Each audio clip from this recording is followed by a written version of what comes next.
កើតមកជាមនុស្សមិនថាមានឬក្រសុទ្ធតែមានទុក្ខផ្លូវកាយនិងទុក្ខផ្លូវចិត្តតាមបែបផ្សេងគ្នាទីបំផុតក៏ត្រូវស្លាប់ទៅតាមយថាកម្មរៀងខ្លួនដូច្នេះហើយទើបត្រូវបដិបត្តិធម៌អប់រំចិត្តឲ្យចេះនៅក្នុងការលះបង់រតនជីវិតដួងចិត្តនៃខមាខុសឆ្គងយ៉ាងណាខមាទោសបី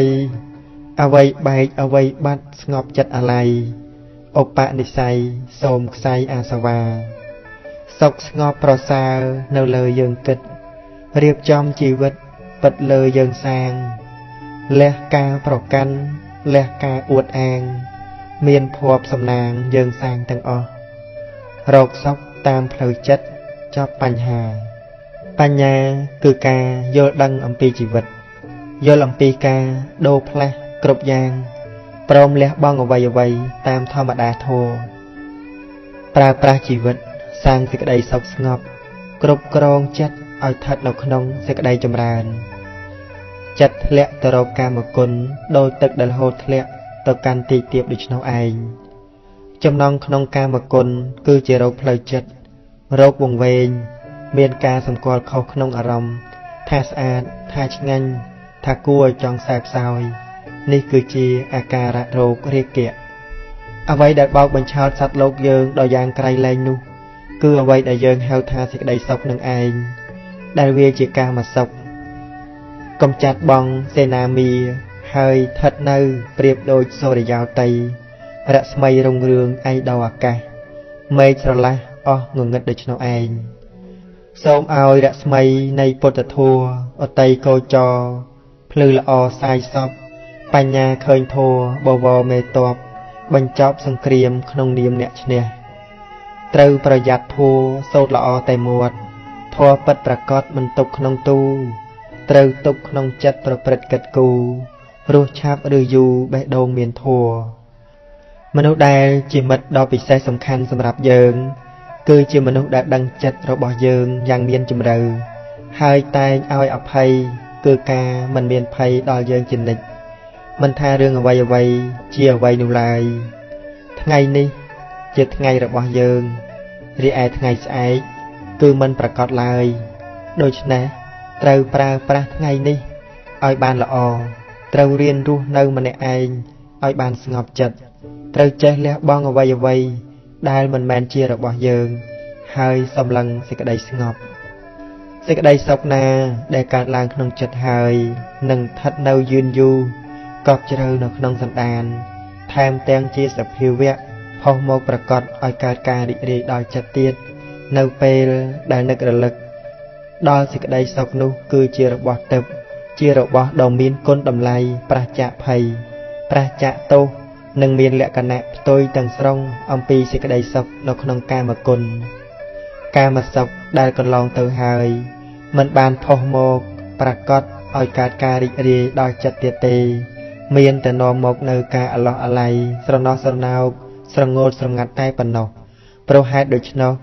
សេចក្តីសុខនៅក្នុងអំពើល្អទើបជាសេចក្តីសុខដែលប្រសើរជាសេចក្តីសុខដែលមិនលាយច្រឡំដោយពឹសជាសេចក្តីសុខដែលនាំឲ្យរីករាយនៅពេលដែលកំពុងតែធ្វើផងនាំឲ្យរីករាយសម្រាប់ថ្ងៃក្រោយនៅពេលដែលនឹករលឹកឃើញផងនិងនាំឲ្យរីករាយក្នុងផលវិបាកទៀតផងជាពិសេសបានជាឧបនិស្ស័យនៃលោកុត្តរធម៌មានពេលខ្លះមនុស្សយើងកើតទុក្ខភ័យព្រួយព្រោះខ្លាចបាត់បង់នូវលៀបសក្ការៈឬយសស័ក្តិតាមពិតសូម្បីតែជីវិតខ្លួនឯងក៏ការពារមិនបានផងប្រសិនបើត្រូវស្លាប់ថ្ងៃនេះតើថ្ងៃស្អែកលៀបនិងយសនឹងជារបស់យើងបានយ៉ាងដូចម្តេចទៅមានពេលខ្លះនោះយើងភ័យខ្លាចលៀបយសធ្លាក់ទៅជារបស់អ្នកដទៃរហូតដល់រកសេចក្តីសុខជាមួយនឹងលៀបយសដែលកំពុងតែមាននេះមិនបានផងតាមពិតវាមិនមានលៀបយសឯណាប្រសើរជាងការសុខចិត្តឡើយមនុស្សយើងសពថ្ងៃចូលចិត្តធ្វើបុណ្យដែរចេះស្វែងរកបុណ្យទីនេះចេះស្វែងរកបុណ្យទីនោះតែមិនចូលចិត្តលះបាបចេះឲ្យទានតែមិនចេះរក្សាសិលធ្វើទានកាន់សិលតែមិនអប់រំចិត្តនៅស្រឡាញ់នៅស្អប់គ្នាកក្រឹកកក្រក់មានទានមានសិលអប់រំចិត្តបាន តែនៅជាប់ទិដ្ឋិនៅក្នុងបញ្ញខណ្ឌតែយើងចង់បានអ្វីពីគ្នាបើគ្រប់គ្នាសុទ្ធតែជាអ្នកមានទុក្ខការអស់វត្តដាក់ទៅបានអស់ទុក្ខទោះជាមនុស្សនិងទេវតាទាំងអស់ស្រឡាញ់យើងក៏ដោយក៏យើងនៅតែប្រឹងប្រែងពេញទំហឹងដដែលដើម្បីជួយខ្លួនឯងគឺយើងសំខាន់សម្រាប់ខ្លួនឯងណាស់អត់មានអ្នកណាជំនួសបានឡើយដូច្នេះតើយើងចេះតែខំប្រឹងទៀមទារកអ្នកស្រឡាញ់យើងតលតែកើតទុក្ខឬយំសោកសៅធ្វើអ្វីទៅបើព្រះនិព្វានដែលជាព្រះបរមសុខនោះมันមានការដឹងរឿងស្រឡាញ់អ្វីនឹងផងមានពេលខ្លះយើងមានទំនងដូចជាចង់ក្រាន់បើលើអ្នកដតីមិនចង់ចាញ់ប្រៀបគេចុះពេលដែលអ្នកដតីកំពុងតែខឹងក្រោធដាក់យើងស្អប់យើងនិយាយអាក្រក់បង្កាច់បង្ខូចថែមថយដូចម្ដេចក៏មិនយកក្រាន់បើត្រង់កន្លែងហ្នឹងទៅព្រោះអ្នកដតីនោះកំពុងតែអន់ថយទៅដោយកិលេសស្រាប់ហើយយើងទៅខឹងក្រោធតបតឲ្យអន់ថយដោយតែគ្នាធ្វើអ្វីក្រែងយើងចង់ក្រាន់បើឬយ៉ាងណាត្រូវចាំថាកំហុសជារឿងអ្នកដតីការឲ្យអភ័យជារឿងរបស់យើងរក្សាចិត្តឲ្យសបាយស្ងប់ស្ងៀមប៉ាមកជាឱកាសនៃបញ្ញាធ្វើកិច្ចភាវនាមនុស្សយើងដើម្បីរក្សាជីវិតព្រមលះបង់ប្រាក់បណ្ណាក៏ដោយឲ្យតែបាននៅរស់ប៉ុន្តែឥឡូវយើងបាននៅរស់ហើយពេលខ្លះបែរទៅជាកើតទុក្ខព្រោះចង់បានទ្រព្យសម្បត្តិឬចង់បាននេះចង់បាននោះទៅវិញខ្ជះខ្ជាយជីវិតឲ្យអស់ទៅឥតប្រយោជន៍មិនដឹងថាស្រឡាញ់ជីវិតខ្លួនឯងណាស់នោះដើម្បីអ្វីទេតើមនុស្សយើងចង់បានអ្វីឲ្យពិតប្រាកដ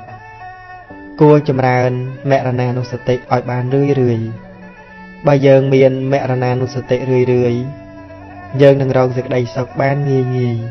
ព្រោះយើងបានឃើញតម្លៃនៃពេលវេលាដែលនៅសល់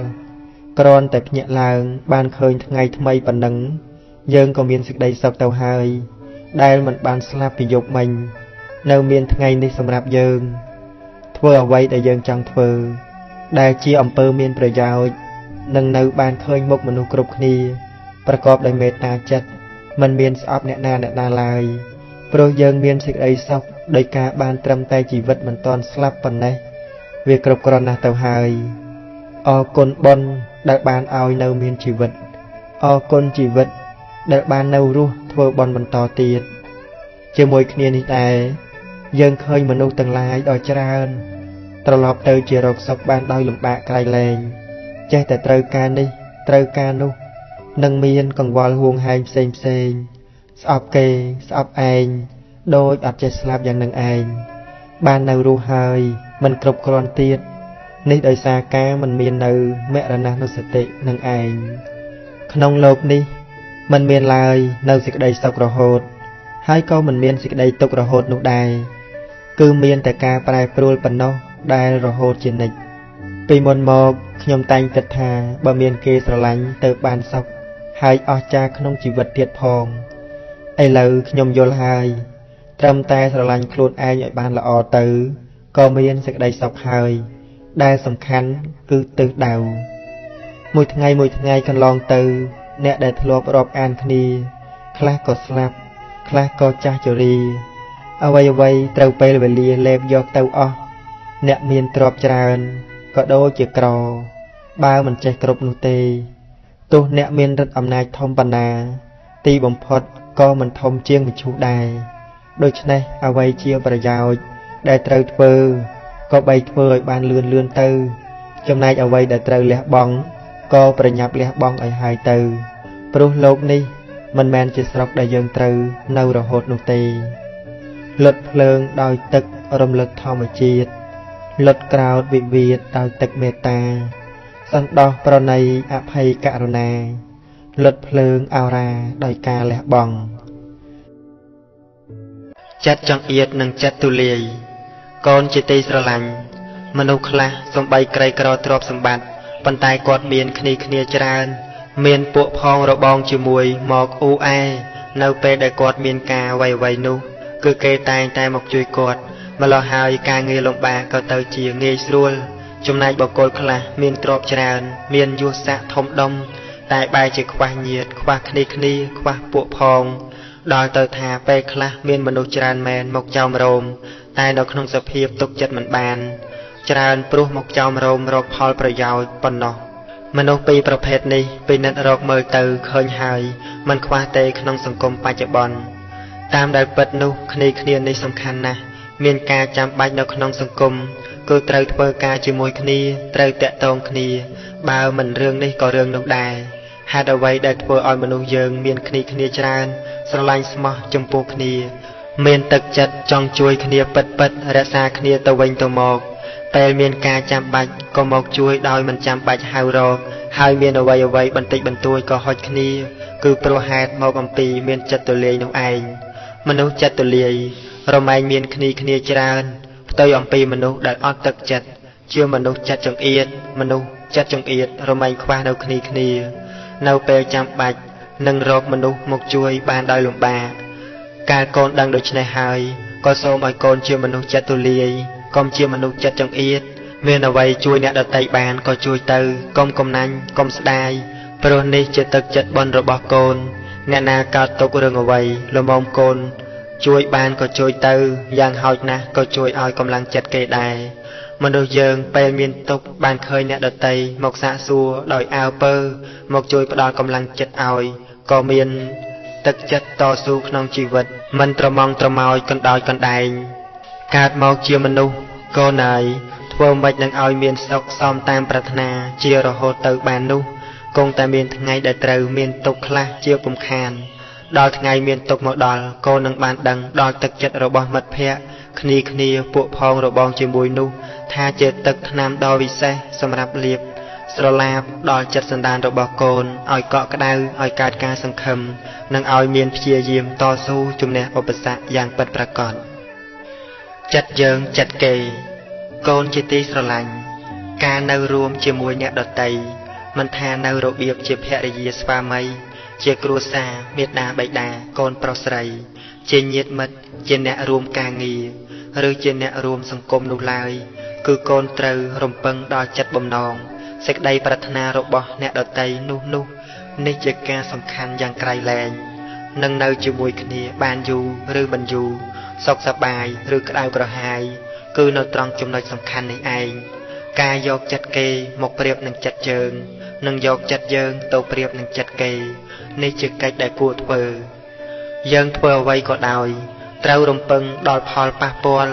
ដែលនឹងកើតឡើងដល់អ្នកដទៃផងពេលខ្លះយើងគិតថាយើងធ្វើហើយយើងនឹងបានផលប្រយោជន៍តែអ្នកដទៃគេអាចក្តៅក្រហាយព្រោះការធ្វើរបស់យើងក៏មានដែរតើគួរជៀសវាងនៅចំណុចនេះឲ្យបានមិនត្រូវសាងសេចក្តីសម្រេចលើសេចក្តីក្តៅក្រហាយនៃអ្នកដទៃឡើយអ្នកដទៃគេមិនពេញចិត្តឲ្យយើងទៅធ្វើឲ្យគេក្តៅក្រហាយដូចតែគ្នាត្រូវនឹកដល់ចិត្តយើងចិត្តគេជានិច្ចមនុស្សដែលគិតតែពីបានគេហៅថាមនុស្សឃើញតែពីខ្លួនឯងមនុស្សឃើញតែពីខ្លួនឯងរមែងដើរប៉ះគេជាធម្មតាពោលគឺប្រព្រឹត្តនៅអំពើដែលមានផលប៉ះពាល់ដល់អ្នកដទៃកូនហើយកើតជាមនុស្សណាកូនពេលយើងបានឆ្អែតក៏គួរនឹកដល់អ្នកដែលគេឃ្លានខ្លះផងពេលយើងបានសុខក៏គួរគិតដល់អ្នកដែលមានទុក្ខផងហើយពេលយើងមានបានក៏ត្រូវគិតដល់អ្នកដែលក្ររហេមរហាមផងដែរកូនគិតបានយ៉ាងនេះកូននឹងជាអ្នកលះបង់មើលឃើញអ្នកដទៃយល់ចិត្តគេជួយគេនឹងបានជាទីស្រឡាញ់រាប់អាននៃមនុស្សទូទៅប្រសិនបើកូនជាមនុស្សឃើញតែពីខ្លួនឯង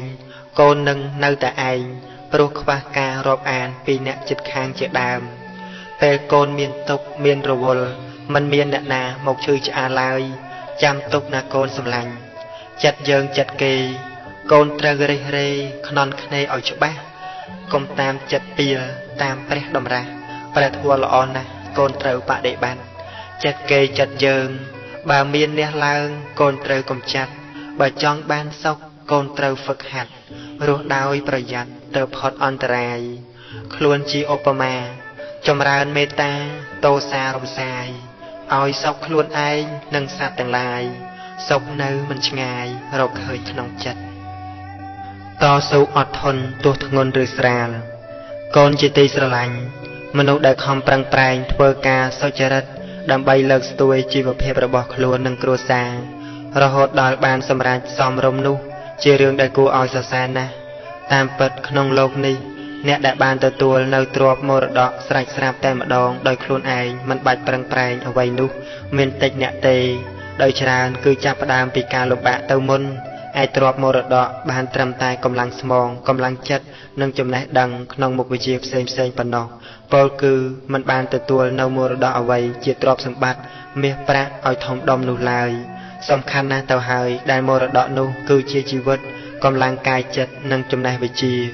មរតកម៉ែឪគឺជីវិតកម្លាំងកាយនិងចំណេះវិជ្ជាកូនល្មមយល់បានហើយ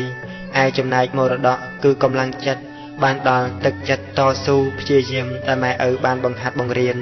អប់រំទូន្មាននិងធ្វើជាគំរូរហូតមកកូនត្រូវពង្រឹងកម្លាំងចិត្តឲ្យដល់ព្រមជាមួយកម្លាំងកាយនិងចំណេះវិជ្ជាធ្វើជីវិតកូនឲ្យមានខ្លឹមសារការប្រើកម្លាំងស្មង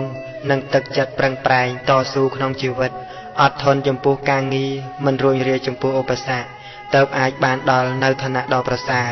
មានជីវភាពធូរធារដោយទ្រព្យសម្បត្តិដោយដែលកូនបានឃើញហើយអ្នកខ្វះការតស៊ូព្យាយាមចង់តែស្រណុកចូលចិត្តតែសប្បាយនិងថ្នមខ្លួនប្រភេទមនុស្សជន់អាចមន់មិនពាក្យនោះគឺមិនមានឱកាសសាងនៅឋានៈឲ្យខ្ពង់ខ្ពស់និងឲ្យជីវិតរស់នៅបានសុខស្រួលឡើយសូម្បីមានមរតកច្រើនសន្ធឹកសន្ធាប់យ៉ាងណាក៏មិនយូរឡើយនឹងបំផ្លាញអស់មិនខានកូនហើយជីវិតគឺជាការតស៊ូពាក្យនេះធ្លាប់មានមកយូរហើយដូច្នេះឧបសគ្គក្នុងជីវិតកូនត្រូវចាត់ទុកជាថ្នាំកម្លាំងកាលបើមនុស្សយើងមានការតស៊ូក្នុងជីវិតក៏រមែងបានជួបប្រទះនៅឧបសគ្គគឺសេចក្តីលំបាកជាធម្មតាតែសូមឲ្យកូនគិតថាសេចក្តីលំបាកនោះជាថ្នាំកម្លាំងដែលនឹងជំរុញឲ្យកូនប្រឹងប្រែងព្យាយាមតស៊ូដើម្បីយកឈ្នះសេចក្តីលំបាកនោះរហូតបានដល់ទិសដៅគឺភាពប្រសើរនៃជីវិតម៉ែឪមិនមាននៅមរតកដែលជាទ្រព្យសម្បត្តិអ្វីច្រើនទុកឲ្យកូននោះទេតែកូនក៏បាននៅជីវិតកម្លាំងកាយកម្លាំងចិត្តនិងចំណេះវិជ្ជាព្រមលំមសពគ្រប់ហើយកូនត្រូវប្រើរបស់ទាំងនេះឲ្យបានសម្រេចតាមបំណងរបស់កូនទៅចុះត្រូវប្រើប្រាក់កុំឲ្យប្រាក់ប្រើកូនជាទីស្រឡាញ់សម័យនេះអ្នកណាក៏ឃើញប្រាក់ថាជាព្រះជាម្ចាស់ដែរព្រោះឃើញថាប្រាក់ជារបស់បណ្ដាលឲ្យបាននៅអ្វីគ្រប់យ៉ាងសូម្បីតែចិត្តមនុស្សក៏គេអាចទិញបានដែរមើលចុះមនុស្សរាល់ថ្ងៃនេះគឺសំដៅរកតែប្រាក់គ្រប់ផ្លូវដែលបានប្រព្រឹត្តគ្រប់វិធីទោះបីត្រូវធ្វើអាក្រក់ទុច្ចរិតខុសច្បាប់ខុសទម្លាប់យ៉ាងណាក៏ព្រមធ្វើទាំងអស់ឲ្យតែបានប្រាក់ព្រោះហេតុដូច្នេះហើយទៅក្នុងលោកយើងនេះត្រូវឡើងកម្ដៅទាំងកម្ដៅចិត្តទាំងកម្ដៅថ្ងៃប្រាក់សំខាន់ក៏ពិតមែនហើយណាកូនប៉ុន្តែចូលកូនកុំឲ្យសេចក្តីសំខាន់ដល់ប្រាក់រហូតដល់ភ្លេចសេចក្តីល្អភ្លេចនៅគុណធម៌នោះកាលបើកូនឲ្យសេចក្តីសំខាន់ដល់ប្រាក់ច្រើនពេកទៅប្រាក់នឹងត្រូវคล้ายជាចវាយលើកូនឲ្យពិតកាលបើមានប្រាក់ជាចវាយហើយប្រាក់ក៏នឹងប្រែកូនបង្គាប់កូនឲ្យធ្វើនេះឲ្យធ្វើនោះកូនអាចពិនិត្យមើលខ្លួនឯងបានគឺនៅពេលមិនទាន់មានប្រាក់កូនក៏មិនគិតចង់បានអ្វីច្រើនប៉ុន្មាននោះដែរចង់បានចង់ញ៉ាំចង់ទិញចំពោះតែរបស់ចាំបាច់ប៉ុណ្ណោះលុះដល់កូនមានប្រាក់ច្រើនកូនក៏ចាប់ផ្ដើមចង់ញ៉ាំចង់ប្រើរបស់ដែលល្អថ្លៃលើសពីការចាំបាច់គឺមនុស្សយើងត្រូវប្រាក់បង្វិលឲ្យវិលខួរក្បាលអស់ដោយមិនដឹងខ្លួនទៀតផងមនុស្សយើងកាលមិនទាន់មានប្រាក់អាចមានពេលដេកពួនសម្រាកសម្រានសុខស្រួលវាស់ព្រឹកតែដល់ពេលមានប្រាក់ត្រឡប់ទៅជាមិនមានពេលដេកពួនស្រួលបួលរកថ្ងៃសម្រាកក៏មិនមានសឹងតែរកពេលបរិភោគអាហារឲ្យស្រួលមិនបានផងនៅពេលមានប្រាក់តិចអាចនៅជាមួយក្រុមគ្រួសារបានតែដល់ពេលមានប្រាក់ច្រើនបែរជាមិនមានពេលគ្រប់គ្រាន់សម្រាប់គ្រួសារទៅវិញធ្វើឲ្យគ្រួសារខ្វះការកក់ក្ដៅនេះឯងណាកូនប្រាក់វាប្រើមនុស្សព្រោះហេតុតែមនុស្សយើងទៅវង្វេងជាមួយវាកូនមើលចុះមនុស្សខ្លះនៅពេលមានប្រាក់ក៏គិតការធំដុំហ៊ានជួលគេឲ្យទៅសម្លាប់មនុស្សដែលខ្លួនស្អប់ចិញ្ចឹមក្រុមអ្នកលេងកាប់ចាក់មុខរបរទុច្ចរិតផាត់ក្បត់ក្នុងគូក្រងរបស់ខ្លួនប្រព្រឹត្តអនាចារលើបុត្រភរិយារបស់អ្នកដទៃប្រាក់វាប្រើឲ្យធ្វើអ្វីទាំងអស់ បើមិនមានប្រាក់ទេគេអាចមិនគិតធ្វើយ៉ាងនោះឬគេមិនអាចធ្វើបានឡើយដូច្នោះកូនត្រូវតែប្រយ័ត្នត្រូវរៀនឲ្យយល់ពីចិត្តលោភចិត្តល្ងង់ត្រូវកុំឲ្យប្រាក់មកជាចវាយឬជាបញ្ជាការប្រើកូនឲ្យសោះកូនត្រូវតែជាម្ចាស់លើប្រាក់វិញជាអ្នកប្រើប្រាក់និងប្រើក្នុងផ្លូវត្រូវយ៉ាងនេះទើបកូនមិនក្តៅក្រហាយស្ដាយក្នុងការជាខាងក្រោយឡើយថ្នាំរក្សាចិត្តកូនជាទីស្រឡាញ់ដែលឈ្មោះថាទុកហើយគឺមិនមានអ្នកណាប្រាថ្នាឡើយប៉ុន្តែគ្រប់គ្នាក៏រមែងមានទុកជាប់តាមមានទុកខ្លាំងមានទុកតិចចេះតែមានជាធម្មតាទាំងដែលគ្រប់គ្នាមិនប្រាថ្នានោះឯងទុកមានពីរយ៉ាងគឺទុកផ្លូវកាយនិងទុកផ្លូវចិត្តទុកផ្លូវកាយរំងាប់បានដោយអាហារគ្រឿងស្លៀកពាក់ទីនៅអាស្រ័យនិងថ្នាំកែរោគឯទុកផ្លូវចិត្តវិញត្រូវរក្សាដោយព្រះធម៌ជាថ្នាំកែរោគផ្លូវចិត្តជាថ្នាំកម្លាំងជំនួយឲ្យចិត្តមានកម្លាំងមានសុខភាពល្អនិងជាទីពឹងផ្លូវចិត្តមនុស្សយើងកាលដែលមានរោគផ្លូវកាយបានអាហារបានថ្នាំជាដើមមកបរិភោគថែរក្សាក៏ស្ងប់រងាប់ទៅនៅរោគផ្លូវកាយនោះឯចំណែករោគផ្លូវចិត្តវិញគឺចាំបាច់ត្រូវតែយកព្រះធម៌មកថែរក្សាទៅបានសេចក្តីនេះកូនត្រូវតែយល់ឲ្យបានច្បាស់មនុស្សណាដែលមិនឃើញការពិតដូច្នេះមនុស្សនោះនៅពេលមានទុក្ខផ្លូវចិត្តកើតឡើងក៏រមែងជាទុក្ខដោយប្រះចាកទីពឹងសោកសៅពោលរៀបរាប់ឬក៏ស្រែកឡូឡាបន្ទោសនេះបន្ទោសនោះចំណែកមនុស្សដែលមានបញ្ញាដឹងទុក្ខផ្លូវចិត្តថាជារោគរមែងស្ដាប់ធម៌រៀនធម៌ពិចារណាធម៌និងបដិបត្តិតាមធម៌ដើម្បីរក្សារោគចិត្តឲ្យដូចជាការរក្សារោគផ្លូវកាយដែរម្ល៉េះហើយក៏ជាអ្នកមានព្រះធម៌ជាទីពឹងសំបីជួបប្រទះជាមួយនឹងទុក្ខក៏អាចកំចាត់ទុក្ខក្នុងចិត្តបាននិងអាចរកសេចក្តីសុខបានក្នុងជីវិតដែលជាសុខប្រះចាកទុក្ខទៀតផងការព្យាបាលរោគផ្លូវកាយមិនរើសវ័យថាក្មេងឬចាស់ឡើយឲ្យតែមានជំងឺគឺត្រូវតែព្យាបាលយ៉ាងណាការរក្សាចិត្តដោយព្រះធម៌ក៏យ៉ាងនោះដែរមនុស្សយើងមានលោភៈទោសៈនិងមោហៈជារោគប្រចាំចិត្តនាំឲ្យប្រព្រឹត្តបាបដូច្នេះកូនត្រូវតែមាននៅថ្នាំគឺព្រះធម៌ឲ្យជាប្រចាំផងដែរទោះជាកូនស្ថិតក្នុងវ័យណាក៏ដោយកូនត្រូវតែរក្សាចិត្តឲ្យជាប្រចាំរហូតទាល់តែជាសះស្បើយអស់ទុក្ខអស់កង្វល់ពីសន្តានចូលកូនហ្វឹកហាត់ឲ្យមានការយល់ដឹងច្បាស់ពីព្រះធម៌ទីបំផុតកូននឹងដឹងថាព្រះធម៌នោះល្អយ៉ាងណាចូលពិចារណានៅកំណាព្យនេះរូបសោល្អរៀងគួរស្រឡាញ់តែចាញ់ល្អចិត្តគំនិតជាមិនយូរប៉ុន្មានរូបជរីឯចិត្តល្អជាមិនចាស់ឡើយចូលកូនប្រុសស្រីកុំបំភ្លេចធម៌ថ្លៃជាងពេជ្រនាំដល់ត្រើយមានរូបមានរោគអត់ស្រាក់ស្បើយកូនណាយព្រះធម៌មិនចេះឈឺបើកូនរៀនធម៌អប់រំចិត្តប្រព្រឹត្តសុចរិតចិត្តកូនភ្លឺជីវិតត្រូវស្លាប់រូបត្រូវឈឺប៉ុន្តែចិត្តភ្លឺមិនស្លាប់ទេ